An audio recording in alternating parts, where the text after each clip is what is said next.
Democrats still trying to regroup after their stunning defeat in November. And Reverend Al Sharpton says President Trump may actually help them do that. And Dom, you spoke with the Reverend last night, and he was not short for words. Certainly that's the case, Richard. The annual National Action Network convention is underway.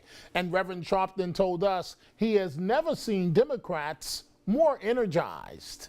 Nice to see you tonight, Reverend Sharpton. Good to see you, Dominic, always. Reverend Sharpton, the first 100 days of President Donald Trump, assess them. I think that he has failed on his promises to his supporters. Has not built a wall in Mexico, doesn't even have the plan laid out that has even the verbal approval of the Republicans.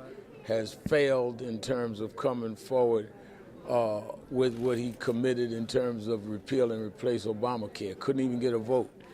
Came with a tax plan that helps the very people he told them he would fight by giving the tax cuts to business and proposing to relax taxes on inheritance.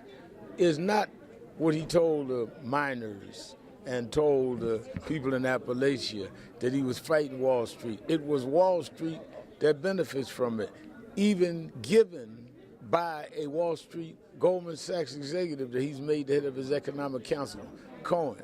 So he's failed there. Where he has done things has been aggressively against our community. Sessions, stopping police reform inquiries, trying to roll back consent decrees, privatizing prisons are now again permitted for federal prisoners, saying they would cancel money to sanctuary cities. So what they have done concrete has been all detrimental to us. And what he has promised to do positive for what he called the working class forgotten people, they've got nothing. It reminds me of what Michael Bloomberg said at the Democratic Convention. It's a con man. He showed them one thing and did exactly something else. But Reverend Sharpton, is there any silver lining? Is there any positive as it relates to President Trump? Silver lining is he's going to mobilize progressive forces and many of the communities that took for granted the 8 years of President Obama. You can see at National Action Network Convention, people are coming out in droves. What he's done is wake up people that were asleep, and I think that it could cost them in the municipal elections around the country this year, the midterm elections next year, and 20 might be a turnout you've never seen before. Sometimes people need a splash of cold water to wake them up. He's been that cold water. The question is what he will do in those 4 years, and we've got to make sure that we resist him at every step. So they're angry. Does he believe that it motivates them to go to the ballot box, or they're just angry and they're going to make sure everyone knows they're angry?